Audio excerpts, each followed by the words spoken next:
Hola amigos, qué placer más grande estar con todos ustedes nuevamente a través de esta señal de Clínica 123 SB. Soy Héctor Mancía y hoy vamos a estar platicando sobre un tema que a muchos no deja de darnos miedito. ¿De qué estoy hablando? Pues estamos hablando de los síntomas que pudiéramos ir experimentando de desarrollarse una situación como el cáncer. Vamos a estar platicando con el doctor Ernesto Morales Magaña, ¿verdad? Quien es oncólogo, médico e internista, y la plática va a estar sumamente interesante y vamos a aprender mucho después de la presentación. Clínica 123 SB, tu espacio especializado en salud, vida, bienestar, alegría y armonía. Acá encontrarás información, comentarios, invitados, entrevistas, tips, promociones, todo lo que necesitas para contar con mucha salud y bienestar para ti y tu familia. No te pierdas nuestro podcast semanal y está pendiente de nuestras redes sociales en el Instagram y YouTube de Clínica 123 SB. Desde ya, muchas gracias a todos esos likes, a esos compartidos, a esos comentarios que usted nos pueda regalar a través de nuestras redes sociales. Recuerde que nos encuentra como Clínica 123 SB en Instagram, además de en Facebook, Twitter, YouTube y Spotify como Representuarte, y por supuesto en TikTok como Representuarte SB. Dicho esto, ¿qué le parece si pasamos a la píldora del conocimiento? Curiosidades, datos que no sabías. El cuerpo humano, la ciencia y la medicina es muy sorprendente. Conozcamos más en la píldora del conocimiento en Clínica 123 SB. Hoy en la píldora del conocimiento vamos a aprender la diferencia entre un tumor maligno y un tumor benigno. Hoy en día, esta posibilidad de tener un tumor es una preocupación que nos persigue a casi todos. Actualmente, el cáncer es una de las principales causas de muerte en el mundo y es normal sentir miedo ante esta situación. Sin embargo, debemos ser conscientes de que no todos los tumores son cáncer. Un tumor se define como un conjunto de células de cualquier tejido del cuerpo, las cuales se han multiplicado de manera descontrolada y han dado lugar a una masa anormal. Lo que diferencia principalmente a un tumor maligno de uno benigno es la extensión. En ambos tipos, las células se multiplican de manera descontrolada. Sin embargo, en los tumores benignos no se extienden a otra parte del organismo. Por regla general, los benignos no ponen en peligro la vida, pero este tiene un matiz, ya que cuando crecen demasiado y presionan órganos cercanos, estos pueden verse afectados. En esos casos es necesario extirparlos. En un tumor maligno, las células sí tienen la capacidad para extenderse a otras zonas del cuerpo.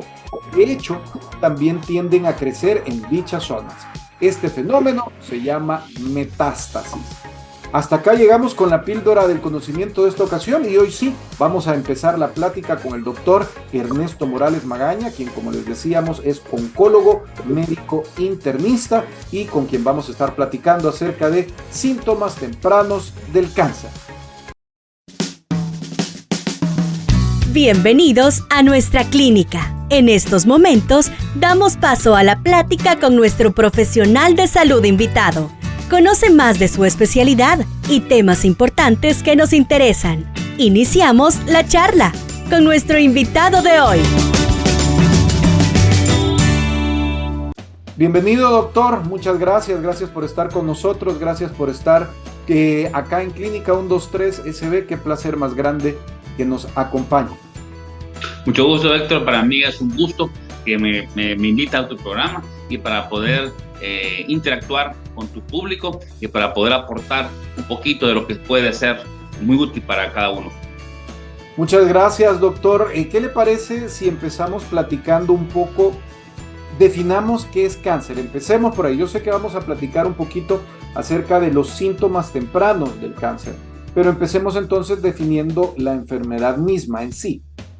Es lo que tú hablabas previamente en la píldora del conocimiento. Bien, tú lo describiste. El cáncer no es más que un tumor maligno de que comenzó con una célula normal, una célula sana, y que esta célula, por diferentes factores, ya sean factores externos o factores internos, cambia su ADN. Todas las células del cuerpo, todas, tienen un ADN y todas las células están programadas para nacer, crecer, multiplicarse y morir.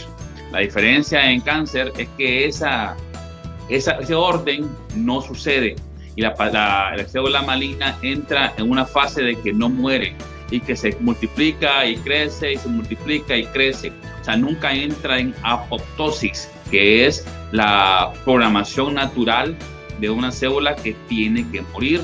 En célula maligna no es así. ¿Por qué? Porque es una alteración genética que ya está bien descrita. El problema es de que son múltiples genes los que están alterados en la célula maligna, lo cual hace muy difícil que esa célula se logre volver a normalidad, matar la célula. Pero ese en sí es un cáncer. O sea, yo tengo una célula normal de estómago, una célula normal de pulmón, una célula normal de piel, y que por cualquier razón, en el caso dado de estómago, llámese una infección por Helicobacter pylori, en pulmón, el humo del cigarro, todas las toxinas, o en piel, por el sol, esa radiación o esa infección o ese estímulo nocivo es lo que me va a alterar una célula normal y va a comenzar a generarse una célula maligna que, como tú bien dijiste, la diferencia es que comienza a crecer en forma descontrolada y luego metastiza, que es lo que el cáncer se va hacia otra parte, ya no se queda en el lugar de origen. Muy bien, la siguiente pregunta sería, ¿a todos nos puede dar cáncer, no importa la edad, o hay alguna edad en la que es más factible que nos pudiera afectar una situación de este tipo? No, a todos nos puede dar cáncer. Nadie está exento que nos dé cáncer, nadie. O sea, ni el cáncer no respeta ni sexo, ni edad, ni situación social, ni económica. O sea, el cáncer afecta a todos por igual. Y ahorita el cáncer ha aumentado su incidencia. Se considera, Héctor, que es la segunda causa de muerte en los países desarrollados, llámese Estados Unidos, Japón, Europa, la segunda causa después de los problemas cardiovasculares. ¿Por qué? Porque como vivimos, o sea, como yo te decía, hay un factor externo, hay un agente que va a detonar esa alteración genética, y como vivimos mal, comemos mal, vivimos de una forma descontrolada, eso genera un montón de reacciones que antes no había. La radiación que tenemos, la comida que tenemos, que es un factor súper importante. Y por otro lado, la parte de herencia. O sea, muchas veces hay factores que tienen que ver con la formación. Cuando estamos en el vientre de nuestras madres, hay una alteración que ya sea congénita, en este caso genética. Genética es porque yo la heredé de mis padres cuando me formaron. La información genética que dio mi papá y mi mamá se unió, algo salió mal y yo nací con esa alteración y generé cáncer. Eso es genética. Y congénita es que en el vientre de mi madre, ahí algo se formó mal, ya sea porque mi mamá estuvo sometida a toxinas, porque mi madre estuvo sometida a radiaciones, por mil razones, algo pasó y mi célula se alteró lo normal y nací con esa alteración en el ADN. Entonces, pero la gran mayoría de cáncer, por lo cual es la segunda causa de muerte, es por cómo vivimos, qué es lo que comemos, qué es lo que respiramos, qué es lo que vivimos el día a día, y ese es el problema. Hablando de nuestro cuerpo, vaya, ya nos quedó claro que nos puede dar cáncer prácticamente a todos y a cualquier edad. Hablando de nuestro cuerpo, ¿nos puede dar cáncer en prácticamente todos los órganos de nuestro cuerpo, o hay algunos que no pueden generar este tipo de situaciones? ¿Cómo es la jugada? No, en todas partes, en todo donde hay célula, la célula puede mutar, en todas, ya sea en piel, en ojos, en mucosas, en partes sólidas, en cualquier huesos, en cualquier parte puede generarse la alteración genética que nos va a llevar a un cáncer, cualquier parte. Vaya, hace un rato también mencionaba, doctor, la parte de lo que comemos, lo que respiramos y todo eso. Hábleme un poquito más. ¿A qué se refiere cuando dice, miren, lo que comemos y lo que respiramos nos puede dar cáncer? Está demostrado, Héctor, de que, por ejemplo, hay estudios muy serios. Recuerda que la medicina es basada en la evidencia. O sea, la medicina es seria y como tal tenemos que ser profesionales. La carne per se es de los principales cancerígenos que hay. Y eso no es cuento. Hay un estudio, ya salió un estudio muy serio, grande, en el cual demostró ampliamente que si yo consumo mucha carne procesada, la probabilidad que a mí me dé cáncer de intestino es altísima. Entonces, ¿cómo comemos? ¿Y qué es lo que tenemos a la mano? Jamón, salchicha, hamburguesa. Entonces, si yo a mis hijos lo que les pongo en la lonchera es sándwich con jamón o un hot dog, o vamos seguido a comer hamburguesas, lo que yo estoy haciendo es dándome toxinas. En un futuro, esa es la primera causa que me va a dar cáncer. Y como tal, el cáncer de colon es la tercera causa de cáncer, de muerte por cáncer. Entonces, todo suma. El cigarro está ampliamente descrito que la nicotina y todos sus factores que lleva el cigarro son altamente cancerígenos. Entonces, si nosotros estamos comiendo mal, en este caso, grasas saturadas, si yo soy obeso, uno de los principales problemas por los cuales el cáncer va en aumento es por la obesidad. Yo siempre digo a mis pacientes, Héctor, el cáncer va de la mano con la obesidad. O sea, la obesidad no es salud. La obesidad, el paciente obeso es un paciente enfermo. Entonces, factores que tienen que ver para poder ver cómo lo que yo comí y cómo me afectó el tipo de aceite, el tipo de carne, si es poliinsaturada, en fin, la cantidad de azúcar que consumo yo. O sea, si yo soy un gran consumidor de gaseosas. Como tú bien sabes, la gaseosa es agua carbonatada con un montón de azúcar, que es lo que va a generar en mí un montón de problemas. Nada sano. Entonces, y obviamente, somos producto del consumo. Mis hijos que ven en televisión o en internet, consumo. Entonces, ese es uno de los principales problemas por los cuales el cáncer está aumentando.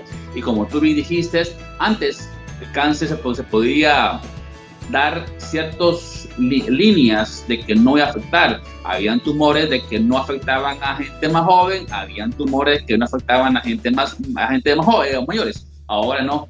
Ahora vas a ver cáncer de próstata en personas jóvenes de 40 años que antes no veíamos. ¿Por qué? Por esa alteración de cómo vivimos, cómo comemos, en este caso. El sol es un agente exageradamente maligno para la piel. Entonces tenemos un problema gravísimo. ¿Por qué? No estamos consumiendo la capa de ozono, es que generamos una gran cantidad de hidrocarburos y no hacemos ni nada por el planeta. Entonces, ¿qué pasa? Estamos recibiendo más radiación cada día y eso genera una alteración lógica, una alteración genética en el ADN de mi piel. Entonces, me lleva a un montón de enfermedades que antes no estaban. ¿Y cuáles pudieran ser, y aterrizando un poquito en el tema del cual estamos desarrollando, cuáles pudieran ser entonces esos síntomas tempranos a los que yo les pudiera poner coco, ¿verdad? ¿Cuáles les debería de poner coco? O incluso, voy a ir, aparte de la pregunta de cuáles pudieran ser esos síntomas, ¿cómo pudiera prevenirlos? Fíjate que, como yo siempre digo, el cáncer siempre da síntomas. El problema es de que es tan ambiguo y tan inespecífico que no lo logro determinar.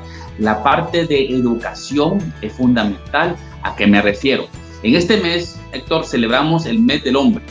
Y en este caso nos enfocamos, en oncología cada mes tiene una línea de prevención.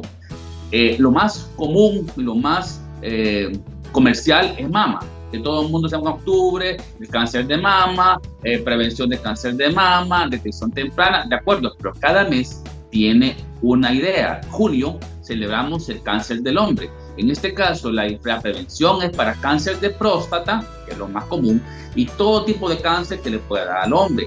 Me gustaría enfocarme en ese sentido, por ser junio, para que la gente tome conciencia de la importancia. ¿Cuáles son los cánceres que más? Obviamente el hombre puede recibir cualquier tipo de cáncer, pero bueno, pero por lógica, próstata, pene, testículo son los cánceres más comunes que no van a ver la mujer, por supuesto. En este caso, ¿qué síntomas puedo tener yo? Bueno, por sentido común, si la próstata es una glándula que tenemos tú y yo y todos los hombres, y una glándula que está creciendo por un montón de estímulos, no tiene nada que ver, Héctor, de que yo sea promiscuo y tú no tiene nada que ver.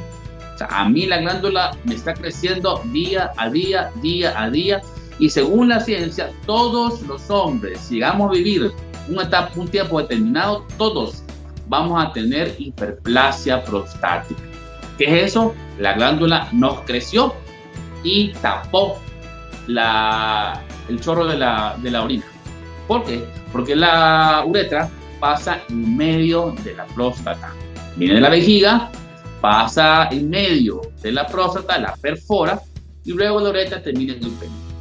Entonces, la glándula está creciendo. Te va a crecer a ti, me va a crecer a mí, sin importar que yo sea promiscuo o tú seas célibe. No tiene nada que ver. Entonces, a todos nos va a crecer. El punto es que vivamos para tener los síntomas. Entonces, la mayoría de hombres vamos a tener hiperplasia prostática. ¿Cuáles son los síntomas? Lo que todo el mundo sabemos. Disminución de la fuerza del chorro. Excitancia. ¿Qué es eso?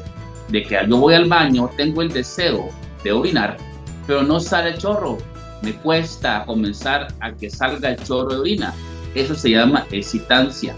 ¿Qué más tenemos? Problemas de urgencia urinaria. Yo me orino, no logro controlar el esfínter, o al revés, me tapé. Son signos y síntomas que son comunes y que tenemos que prestarle atención.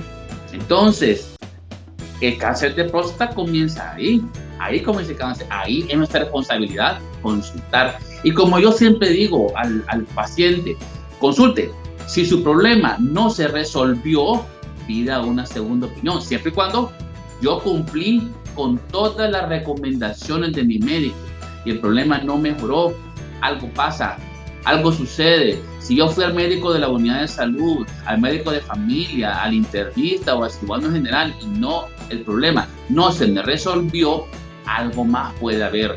Ya cáncer, ya signos más avanzados de cáncer, ya obviamente va a ser sangramiento por la orina, que no necesariamente es siempre cáncer.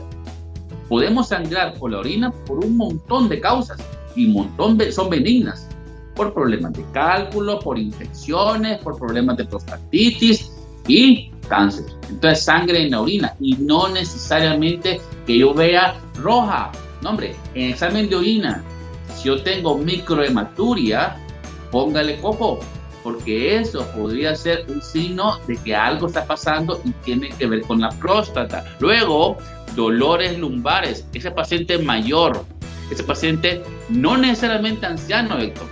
Puede ser un hombre productivo que está trabajando, que va en el bus, que va en la empresa, que tiene 60 años. Oílo bien, 60 años, que está trabajando, produciendo con hijos y que tiene que salir al día a día. Y esa persona puede tener dolor lumbar, dolor en caderas, debilidad. Ojo, consulte por qué.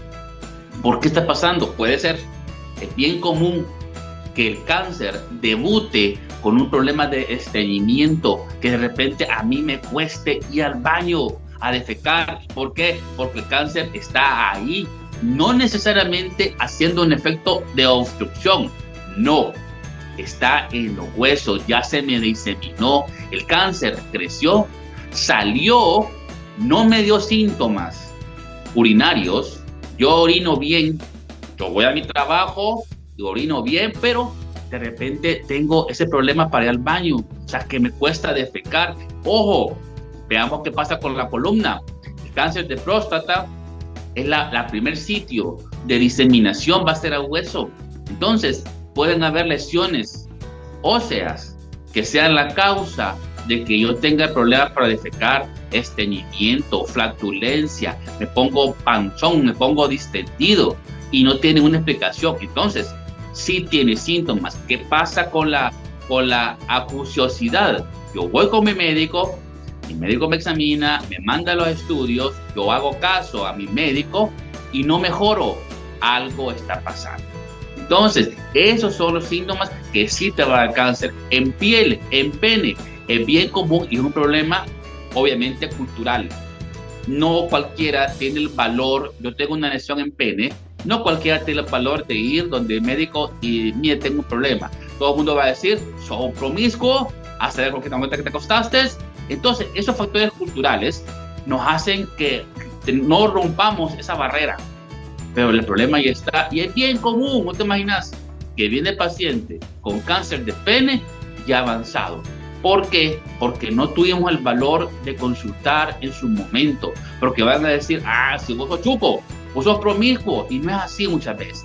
Entonces, tenemos que hacer. Y por otro lado, testículo. Es un cáncer bien frecuente en hombres jóvenes. Me refiero a jóvenes, Héctor, 20 años, 25 años, que comienzan, y no necesariamente con un tumor evidente en testículo, no. Son tumores germinales que se dan, y lo que me da a mí algunas veces es dolor, inflamación en el testículo, pero otras veces son tan silentes que lo que me va a dar a mí es dolor de espalda, dolor abdominal, y lo que yo tengo es un problema de cáncer de testículo que se diseminó. Entonces, ojo con eso, son lesiones que aparecen, que de los tres que te acabo de mencionar, cáncer de pene, cáncer de testículo y próstata, lógicamente el más común es próstata, porque es la segunda o tercera causa de muerte por cáncer en el hombre, segunda o tercera, después de pulmón o después de estómago, depende del país que lo veas, pero es bien frecuente. Entonces, tenemos que ser responsables, y en este caso, si yo consulté por los síntomas que te dije y no mejoré, hombre, hay que pedir una segunda opinión para ver qué pasó, si algo más está detrás, de trasfondo de este problema. Prácticamente finalizando ya casi, doctor, la entrevista, digamos, cuando uno ya estaba escuchándole, podemos tener problemas de cáncer en el caso de los hombres a temprana edad, a mediana edad, a edad un poco más avanzada. ¿A qué controles deberíamos estarnos haciendo? ¿Qué chequeos deberíamos estarnos haciendo los hombres, independientemente de la edad, de manera más o menos periódica, pues, como para poder prevenir esta situación, ¿verdad? ¿Y qué pudiéramos hacer para mantener una buena salud? Bueno, mira, para mantener una buena salud, como tú bien pusiste, es bien difícil encontrar un cáncer, detectar un cáncer temprano o prevenir un cáncer en un hombre joven. Es muy difícil, porque son jóvenes y el problema es germinal, es una célula, como bien dije al principio, congénito, un defecto de información. Cuando yo me estaba en el vientre de mi mamá, ahí hubo alteración en las células genéticas, y me surgió un tumor germinal. Es bien difícil. Sin embargo, consultar, en este caso, si yo tengo un problema en un testículo, pues inmediatamente consultar con el médico es más fácil. ¿Qué pasa en piel? Ya dijimos, obviamente la limpieza es muy importante, la higiene es muy importante, los hábitos normales para cuando orinamos, es muy importante. Obviamente ser responsable con nuestra pareja, ¿verdad? Porque una persona promiscua es más fácil que aparezca una lesión maligna. Entonces tenemos que ser responsables con nuestra pareja, y si no, pues conmigo mismo, para poder evitar una infección. Y en próstata, la Sociedad Americana de Cáncer en todo el mundo recomienda el PSA. El PSA y la evaluación que todos no queremos ir, que es con el urólogo. En este caso, el PSA es un examen bastante bueno, no es tan sensible, Héctor, porque más o menos detecta un 50% de cáncer. ¿A qué me refiero? Que 55 más o menos anda ahí. De 100 pacientes que me salga el PSA alto, solamente 55 van a ser cáncer. A eso me refiero, que es sensible. Entonces, pero sí es muy útil. Entonces, el PSA normalmente se debería tomar después de los 50 años. 50, Héctor. O sea, PSA anual. El PSA no debe de pasar de 3.5 nanogramos. Normalmente los laboratorios son flexibles y ponen 4. No, debe ser 3.5.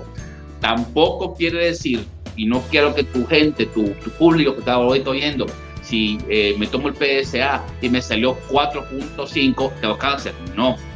El PSA es un marcador que son secretados por varias células, en este caso por la próstata, y no siempre va a ser cáncer. O sea, yo tengo PSA alto por varias razones benignas, por traumatismo, por infecciones, por lo que tú querrás poner el PSA, por la dieta. Inclusive, si yo comí mucha grasa y mucho chile y mucho condimento, puedo elevar PSA.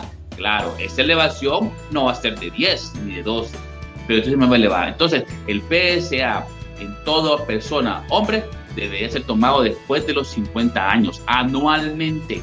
Y luego ir de forma responsable si yo tengo ya problemas que lo dijimos, obstructivos o irritativos, ardor para orinar, dolor para orinar, excitancia, tengo que ir con el urólogo y no me voy a salvar del tacto rectal, que es una forma muy buena para poder el urólogo, el médico detecta a través del tacto cómo está la próstata, si está aumentada de tamaño, si está dura, si está blanda, si tiene irregularidades. Entonces se complementan esto, no solamente el PSA, pero bueno, si yo no me gustaría ir donde el urólogo, me hago el PSA. Entonces el PSA. Y luego, ¿qué podemos hacer para evitarlo? Caminar, hombre, caminar, hacer ejercicios, comer sanamente, hay que comer más verdura, más fruta.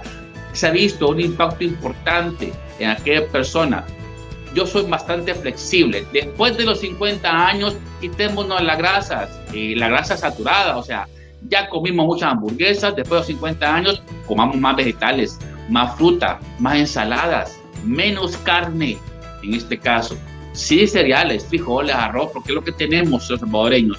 Pero en este caso, quitémonos las grasas polisaturadas. Esa grasa, y no quiero causar polémica, pero esa grasa de las papas fritas, del pollo campero, del pollo campestre, o sea, una cosa espantosa. Y es rica, porque es riquísima. El olor del pollo campero es tan, que me embrutece, es riquísimo. Pero esa grasa, lo que me lleva a mí es alteraciones congénitas, alteraciones genéticas. Entonces, si yo quiero cuidarme en salud, no debería de comer comida chatarra. Debo de comer comida más sana, de mejor calidad. Si yo voy al súper, obviamente, yo compro aceite más barato, ¿qué quiere decir? Que es el aceite peor que hay. Entonces, procuramos comer mejor, hacer más ejercicios, evitar tanto la exposición al sol para poder vivir mejor. Muy bien, doctor, muchas gracias. Me pudiera regalar, hemos estado platicando con el doctor Ernesto Morales Magaña, quien es oncólogo y médico internista. ¿Me pudiera regalar, doctor, por favor, sus redes sociales, teléfono, a dónde le pudiéramos contactar? Con mucho gusto, doctor. Nosotros estamos en Clínica San Juan, que está aquí en San Miguel. El teléfono es el 2605-2216. Ese es el teléfono nuestro, y nuestras redes en Facebook nos encuentra como Clínica San Juan SB. Ahí estamos en Facebook con mucho gusto para poder atender cualquier inquietud, a la orden. ¿En las demás redes sociales o WhatsApp? No tenemos solamente. Bueno, pues entonces hemos estado platicando, ¿verdad?, el día de hoy con nuestro amigo el doctor Ernesto Morales Magaña, quien es oncólogo y médico internista, sobre pues el tema de los síntomas tempranos de cáncer, y platicamos más que todo sobre el cáncer, cánceres que nos pudieran dar a nosotros los hombres. De esta manera damos por terminada la plática del día de hoy y pasamos a la vitrina. La información es poder, y gracias a esta información puedes aprender a cuidar aún más tu salud y la de los tuyos. En la vitrina de Clínica 123 SB. Una dieta saludable puede reducir el riesgo de desarrollar cáncer, aunque comer alimentos saludables no puede garantizar la prevención del mismo, pues puede reducir enormemente el riesgo de contraerlo. Por ejemplo, consuma muchas frutas y verduras. Base su dieta en esto y otros alimentos de origen vegetal, como granos o cereales integrales, frijoles. Coma alimentos más ligeros y magros al elegir menos opciones altas en calorías. Limite los azúcares refinados y las grasas de origen animal. Si usted bebe alcohol, que sea con mucha moderación. El alcohol aumenta el riesgo de tener diferentes tipos de cáncer, como el de mama, de colon, de pulmón, de riñón y de hígado. Luego, limite las carnes procesadas. Comer carne procesada a menudo puede aumentar el riesgo para ciertos tipos de cáncer. Esta información proviene de un informe dado del Centro Internacional de Investigaciones sobre el Cáncer, el organismo contra el cáncer de la Organización Mundial de la Salud. Hasta acá llegamos, le agradecemos mucho la atención que nos pueda haber regalado ante esta edición de Clínica 123 SB. Soy Héctor Mancilla, muchas gracias, doctor Morales, gracias por haber estado con nosotros. Un saludo. Muchas gracias y nos vemos y escuchamos en nuestra próxima edición. Gracias. Bien, mucho gusto, doctor. Aquí finalizamos. Ha sido un gusto saber que nos escuchaste. Esperamos haberte dado la información que deseabas saber sobre tu salud y bienestar. Te esperamos en nuestra próxima edición y también en nuestro Instagram y YouTube de Clínica 123 SB. ¡Salud!